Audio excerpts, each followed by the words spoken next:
Your Honor, I'll be asking the witness, Mr. Jibril. So, Mr. Danstan, maybe just for housekeeping, good order, how many of you will cross-examine him? 3. 3. You, yourself, and who else? Me, what? Right.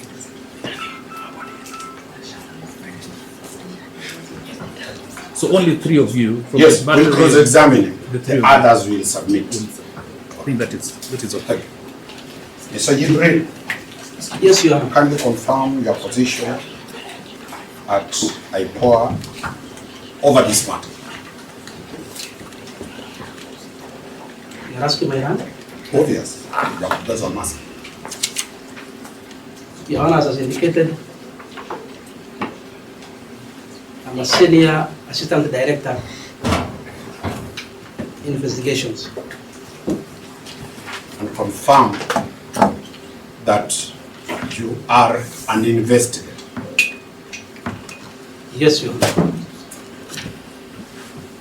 Are you an investigator in the purpose and the name or position of the National Police Act?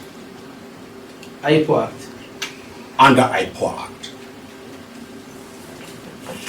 And under IPOA Act, is it true that you have still arresting powers? Yes. Under which section? Your Honor, Section 7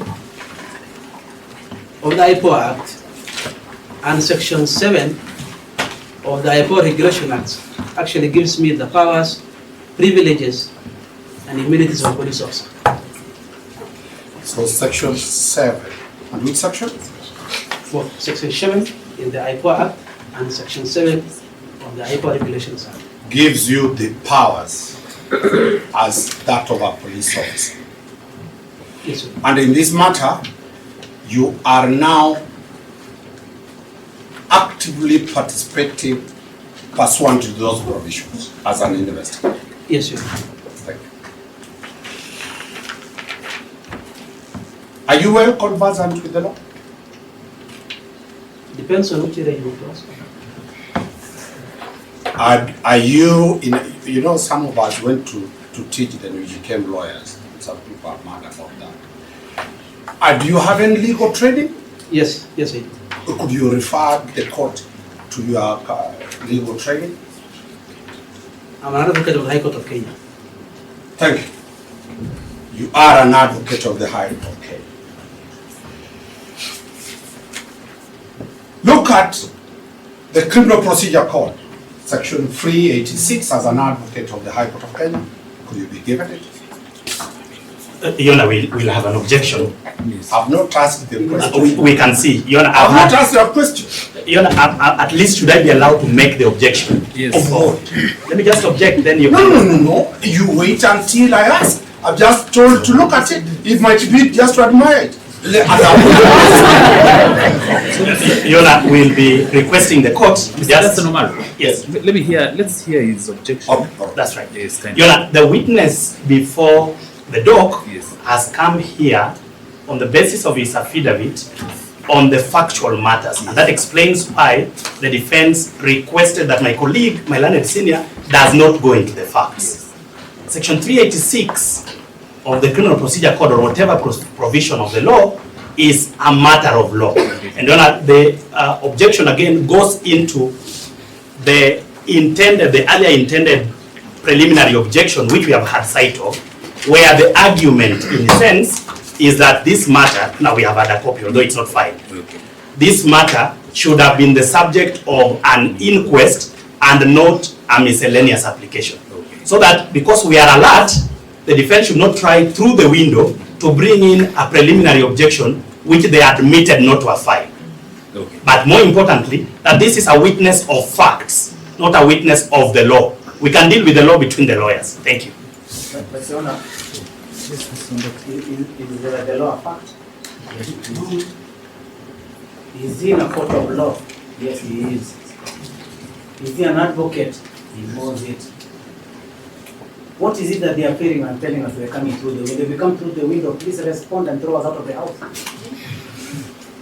There is a submission. You know, I've not asked any question. I've only told you to look at that section. but just for guidance, you know, it's a matter of evidence, on the facts. It's an affidavit, for heaven's sake, So let's limit it to the facts of the. After I've asked the question, Yes. then that is when an inference can be done, whether it's a question of law or a question of fact. All right. I've not asked what. I've only told him, look at section 386. Your Excellency, just one more thing. The reason we requested the defense at the very onset to inform us of the paragraphs is that the cross-examination is limited to the contents of the affidavit. There is no reference to section 386 in the affidavit. They cannot go to it because it is not a matter of fact. If you pointed to us the paragraph looking at section 386, which we referred to, there will be no objection from our end. But because affidavits are pleadings of fact, we plead with you to reject the invitation of the witness to look at section 386 or any other provision of the law. Thank you. I think he was referring to section 386. Yeah, I just only So told him to. let's not convolute it, Let's limit. It's an affidavit. Purely, I've not asked any question, Your Honor. If we only had what I've asked him, and I ask a question of law, then the court can stop. Okay, then proceed and ask. Let him have that. Let him look at what. But you know, once you point it to the law, then it means it's No. it's a point of law. And that exactly is our objection, that we can't refer to the law. That maybe a counsel is not understanding our objection. Very well. Maybe counsel, maybe rather than asking him to look at the law, why don't you put the questions to him? Correct. Alright. Put the question Alright. rather than us going to the. From your affidavit, confirm the place of death of the late. Central Police Station cells, Your Honor. Central Police Station cells. From the IPOA Act, provide the mandate for you to investigate somebody dead in a police cell. Yes, Your Honor. Read, show the court. Because you have confirmed the scene of death is at the police cell. Which mandate gives you that power? Let him answer. Your Honor, we are still objecting. Yes. Counsel is still taking the same route. He came under the act. You know, section in this miscellaneous application, paragraph 3, they must have said under which mandate they're coming before this court. Don't give him answer. Don't give him answer. And these are witness. These are witness now. He's not an advocate. Let him come in front of you. Let him not be given answers. No, Your Honor. We plead with our colleagues to just remain respectful. We know that they are very good people. Let us maintain the decorum. What we are asking is, as the court has suggested, put the law to the witness. Don't ask the witness to follow the law. Very well. We do not mind if you read the law to him and ask questions. Read paragraph 3 of your dance. Please leave for me to take an answer. No, you read it. I did write it. Which one? Paragraph 3.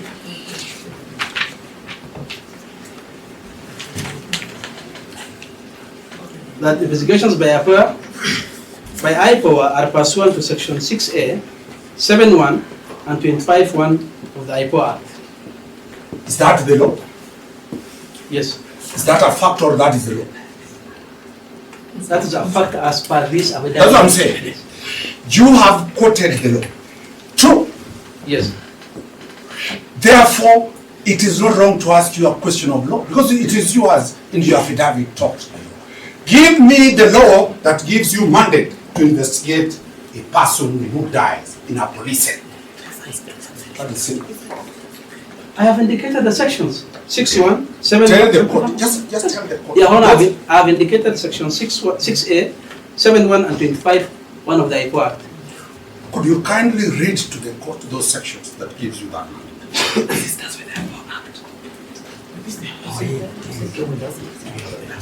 The IPOA, just read to the court those sections for the benefit of the whole world. We don't work for IPOA. Neither do we. Your Honor, because we did not anticipate that a witness of fact will be made to read the law, we didn't carry a copy of the IPOA Act.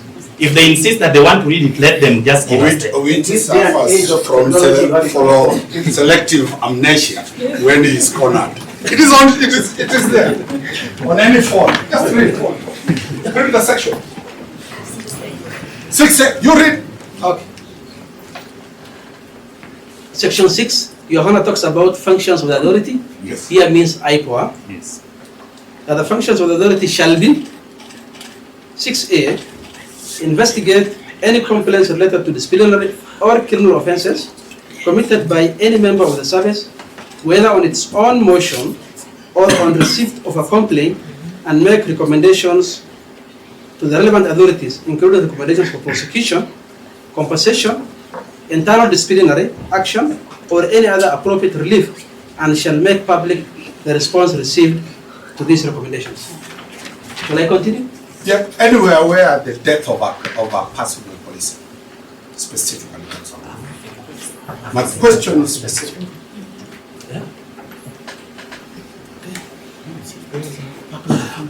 Your Honor. Your Honor, this Can we allow the witness to read? Yeah. This is a question. Sorry, Your Honor. Before you even say anything, Yes. this is a question that has been put to this witness.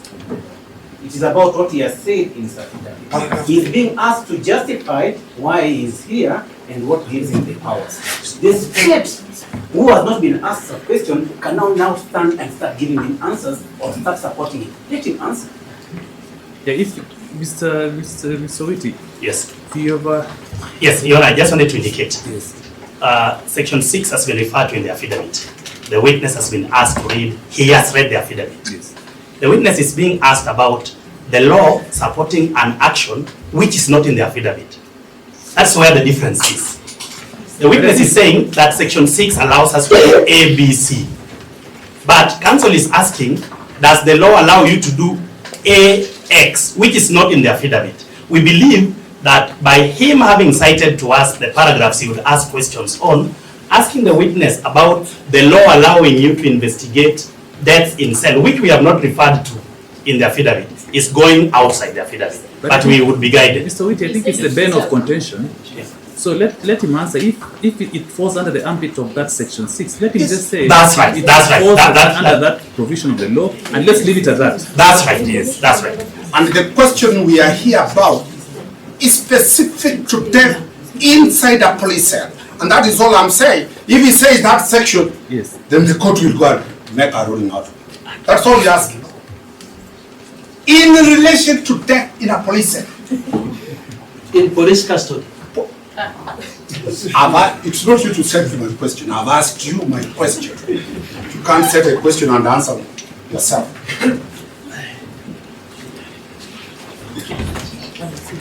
So, Mr. Jibril, Yes. If it's not there, I it's think not there. the question is, do you have the powers to investigate?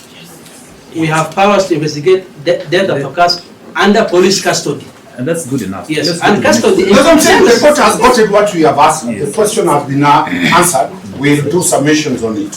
That's all. Yes. Let's go to paragraph.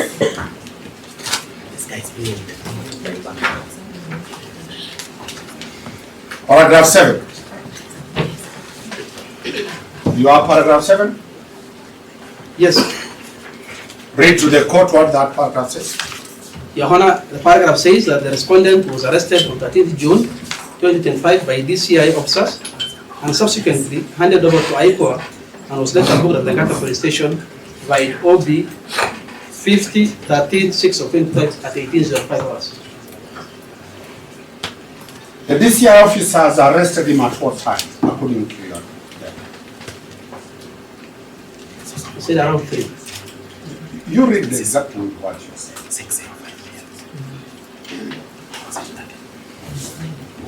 I've not indicated the time. That's what I'm asking. Yes, It is not indicated when the DCI officers arrested him. yes, Where did they arrest him? at the DCI headquarters. And not Eldoret No, Your Honor. confirmed that the accused was not arrested at Eldoret. The respondent. According to the officers who handed over me to Mr. Taalam, the officers informed me that they arrested him at the DCI headquarters. Thank you. I'm putting to you that IPOA released false information to the public that he was arrested in Eldoret en route to escape to Uganda. That is not in my affidavit. I'm saying what is in social media is that the respondent Your was Honor, I arrested. can only answer Sorry. what is in this affidavit. Sorry, Your Honor. Let's not digress to those issues of Yes. social media. Let's proceed Let's- on the question of arrest. Are you aware the Director of Criminal Investigation, my friend Mr. Mohammed Amin, said the respondent is a person of interest? That is not in my affidavit. That's why I said, are you aware? If you are not aware, you are not aware. Counsel, please ask me what is in this affidavit. I'm not going to, Your Honor, I'm not going to answer anything outside the All right. affidavit. I put it to you that based on the DCI mentioning the respondent, on that day at 2 p.m., he presented himself to the DCI headquarters in the presence of his advocate, Juan Keton. Were you aware of that? If you say so. Thank you. Putting it to you. And the DCI authorized these officers together with the advocate to present the respondent to IPOA headquarters. Your Honor, we have said time and again. I'm putting it to you. Please, You don't need to answer. Please answer me ask me what is in my affidavit. Let's stop charges, Counsel. Counsel, I've only put it to you, I've not asked you a question. Is it in my affidavit? I'm The putting question it I'm to you. asking to you is it in my affidavit? For the The answer is benefit no. of the court, I'm putting it to you, then I'll ask you where you are saying you are arrested. Your Honor, I will decline to answer anything which is not in my I've not asked. I've not asked. Then please ask. I put it to you that the officers handed over the respondent to IPOA in the presence of Mr. Keton. As I put it to you, for the record purposes. Samson Taalam was brought to IPOA head office by DCI officers. And he did record a statement at IPOA in the presence of his advocate, Juan Kiprono. Who is it? Is that in my affidavit? I'm putting it to you, counsel. You are counsel. When it's a question, I'll ask you a question. I'm Please- only putting it to you Please for ask knowledge questions. purposes. So now, if those are the facts, look at the paragraph you said he was arrested. Paragraph 7. Now I'll ask you questions from there. Read. I have read and read. What is the question, please? It's a long day. No, it's a long day, yeah? The state is rich, it can bring water for both of us and council. It's a long day.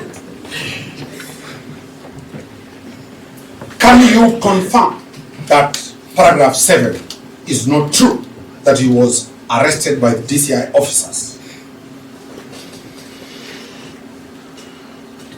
The respondent was arrested by DCI officers after he presented himself and brought to IPOA. Do you have any evidence material to that effect? I've given you the scenario the way it was. The fact that he was brought under the escort of DCI officers means he was arrested and brought to IPOA The office. court has taken that. Let's go further. Sorry, Your Honor, I think this will be my last objection. We hope that counsel is not proposing to court that he has an alternative set of facts which the court should take note of, because counsel is not a witness. If he wants to give us his alternative facts, we would expect an affidavit so that we also put him on a dock and cross-examine him. Until then, the only factual matters we have is the one given by the witness before court. The only way to prove falsehoods is by bringing facts that are truth. The affidavit is full of falsehoods. We are putting exactly the scenario, and your witness has not recounted any. So, sorry. Your Honor, I am a believer on the law and procedure. What I understand by the law of affidavits is that a person cannot give us factual matters, especially a lawyer or an advocate, from the bar. Right? Right now, we have affidavit evidence given by this officer. We are having an alternative set of facts, which may be true. We have no reason to doubt it. But until we have an affidavit, all that is telling us is I put it to you. And we hope it does not go to evidence. No, counsel, just to allay your fears. Yes. The evidence that I'm documenting is from him. That's right. Thank you very much. Not from Mr. Danstan. Thank you. Thank you. Because as you put it rightly, he's not giving evidence. If Correct. anything, he knows the procedure. Thank you. He's a teacher of the law. Yes, He knows how that's to- why I told you, which now is mature to be a giant. Thank you very much. Let's proceed, Your Honor. Paragraph 9.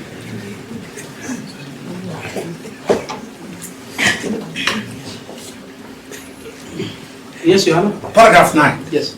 You have said what? About the position of the OCS?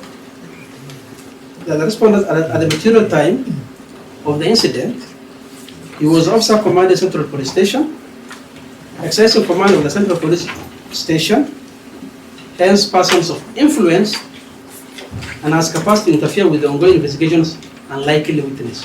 Do you have any evidence to show that he was in full command of the police station of that? As an OCS, No, I've asked a simple question.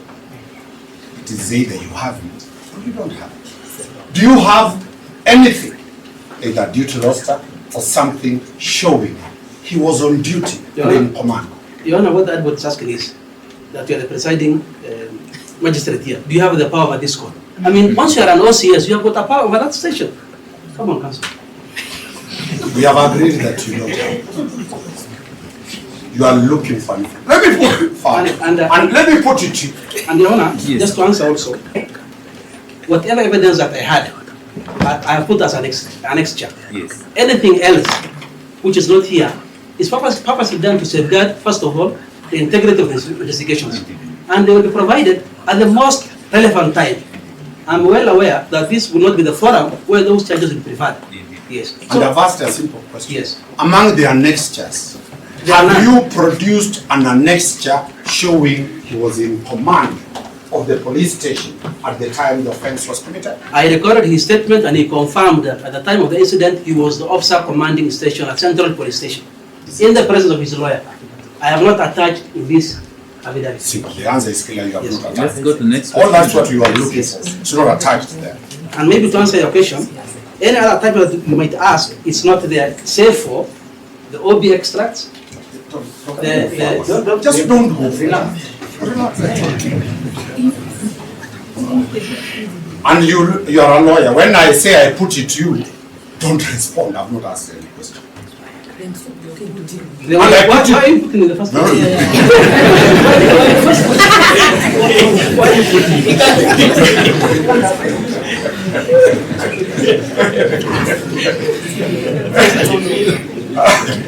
You really went to law school. Mr. Danstan, if you don't want answers to those questions that you're putting, I you're know. really putting a lot of putting in. You see, Yona, we have our own legal theory.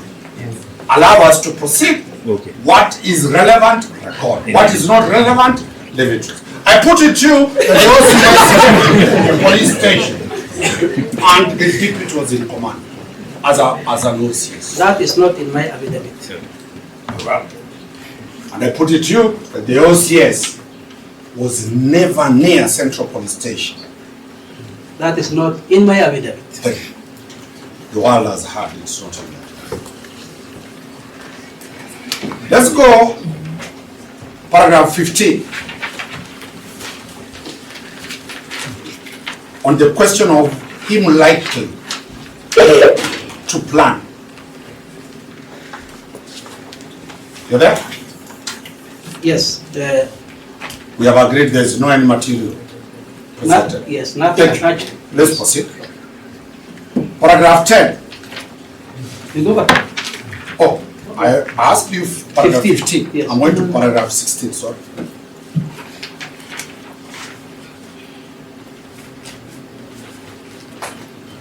Still no material attack. It's either very serious material you have kept, no material attack. Yes, Your Honor. Thank you. Paragraph 17 about the CCTV No material attached, Your Honor. Thank you very much. Paragraph 18. No material attached. No material attached. Paragraph 17. I've gone back because there's a question I want to ask. Please ask. You have said about the CCTV cameras. Do you have possession of the scene of crime as of now? No. Who is in possession of the scene of crime? The scene of crime was processed and released. Remember, that's a police station. You cannot hold a station as a crime scene for a very long time. So we have released to the relevant authorities. Start on off. Because I was there yesterday. It's not true that the scene of crime has been released to the police. Is it still a scene of crime or it is non-operational police station? That question is not, it's not in the evidence. You've run very fast. There's no material to show that. Nothing as such, Your Honor.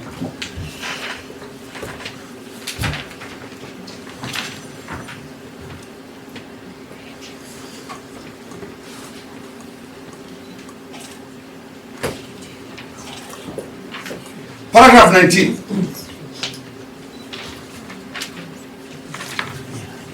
You've read it? Yes, Your Honor. And 21, they are the same? What's the question? No material attached. There is no material attached. Yes. That is very, very critical to us. Paragraph 22. I still ask you this question about the blue code of silence. I will refer you to the High Court decision. Tell the court. This is a lawyer. He knows High Court decision. Court of Appeal decision. Give the court that decision. In the Titus Ngamau case, 2020. It was a phrase coined by the judge who was dealing with that matter. And I remind you, Cliff is the one who argued that matter. Yes. He's here. He'll face you over that matter. It's okay. He's the one who argued that matter. Cliff will deal with the blue code. Paragraph 23.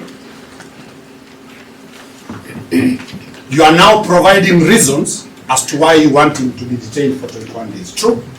From paragraph 21, 23. Yes, Your Honor. What is the reason you want to detain him? In paragraph 23. That we are yet to record critical witness statements. Very well. Is his presence required physically when you are recording statements from other people? His detention is required so he doesn't interfere with the witnesses. About recording statement and interference are two things. Wakil, I have responded to your question.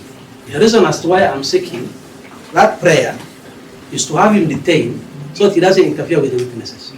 All right. Does he know the witnesses? Them being police officers? The answer is yes. Is there anything you have shown of any attempt to interfere with witnesses? Because counsel, you know very well, the authorities, the Sagari, Duat Sagari, Cliff will ask you. The questions I'm asking is to prove, have you demonstrated by material you have harmed? Nothing attached. Thank you. The court has said.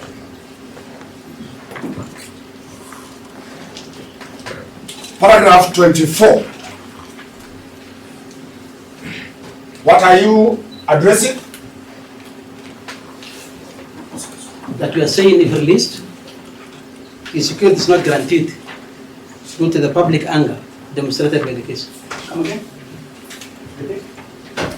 I've just read what is in the yes.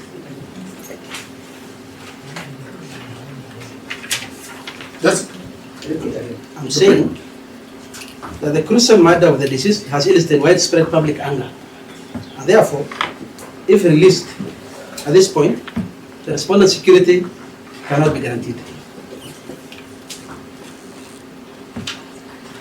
Mr. Witty took us a lot about the case of Oscar Sudi. Heavily. Have you ever had a chance to read paragraph 32 of that decision of Professor Justice Joel Ngugi? Not in my affidavit. It's not in your affidavit. For the benefit of doubt, you are saying you want to detain him on two limbs. One, for the safety of his life. True? Yes. Do you have anything to show that his life is in danger? Nothing attached. Do you have anything to show that he is a danger to anybody of the public? Nothing attached. So it is an apprehension. Yes, Your Honor. Thank you. It is an apprehension. Lawyers swear to be court officers. It is an apprehension.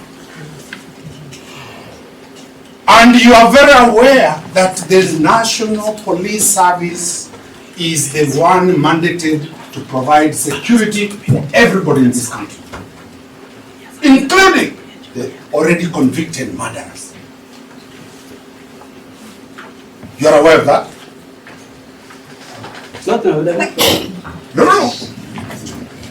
You will find to be not understanding what I'm asking. I'm asking you this question. The duty to protect life and property falls under the police. If you say so. And this country is not a banana country where the rule of law has broken. So it is not right to say you are preserving his life in cell. And he pays taxes. Everybody pays taxes to be protected.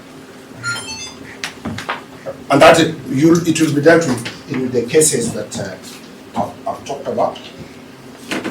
Now, what other reason do you need him in cell to detain him for 21 days? What do you specifically want him to do? All I have stated in my affidavit. Is there any other reason we have not dealt with? Everything I require, I have indicated in my affidavit. Confirm you have his phones. His phone. His phone, you have it. Yes. And you are seeking this court. Did you have the court order to possess that phone? I don't need a court order to possess a phone. Do you need a court order to get access to the phone? Yes, I do.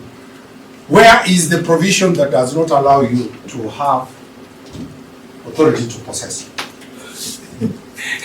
Yona, surely. Wait, Sorry, no. Yona, where is the provision that does not allow you? Surely.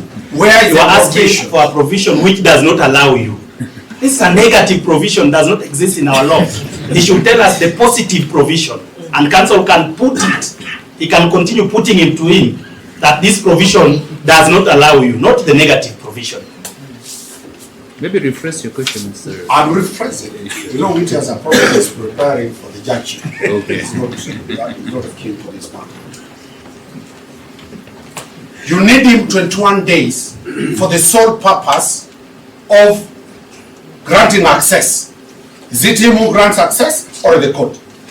No, Your Honor.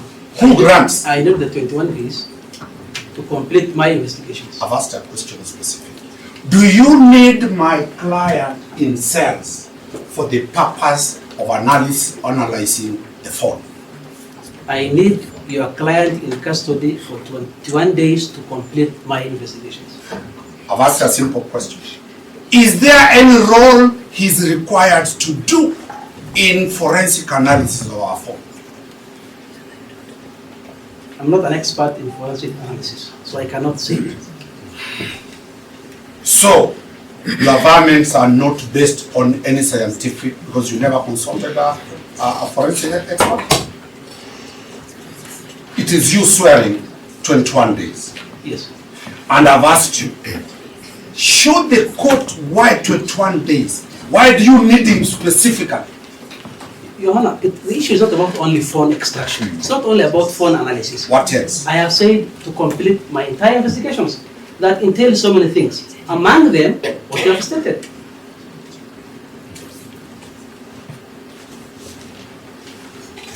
And lastly,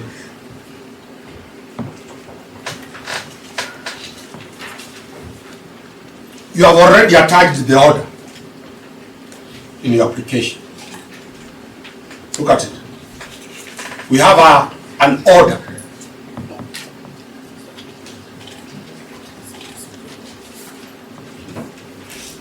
True.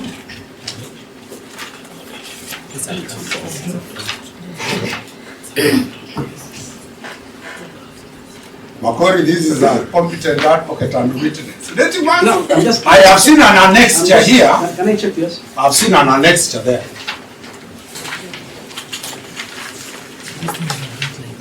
We were given an annexure that has.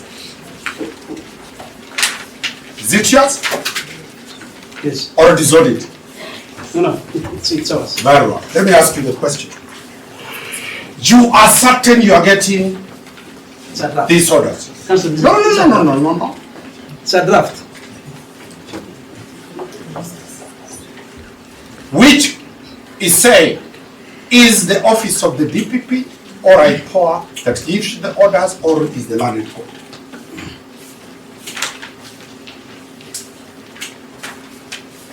What is the import of you drafting an order? Is it a formality that in this court already you have decided, not the court itself? Who decides? I hope it ceases. Your from Honor, being I hope the norm. we can save time by admitting that the application was drawn by the office of the DPP. What we have annexed as an order is a draft order. It is not the first time today, is it 18? It has been done since I was a law student at the University of Nairobi, where we do draft orders. The court can reject it. It's not binding on the court. So that we save time for counsel and his client, we can have only for good practice. we admit that Avoid doing the judicial work. Leave the courts to do their works. So maybe Mr. Whitty, let's not delve so much on that. Yeah. Yes. I think what Mr. Whitty is saying is just practice that they have adopted from the DPP's end, which is not a good practice. It is not good practice. So let's leave it at that. If I sat in that office, I wouldn't allow that. But I was chased. Thank you very much.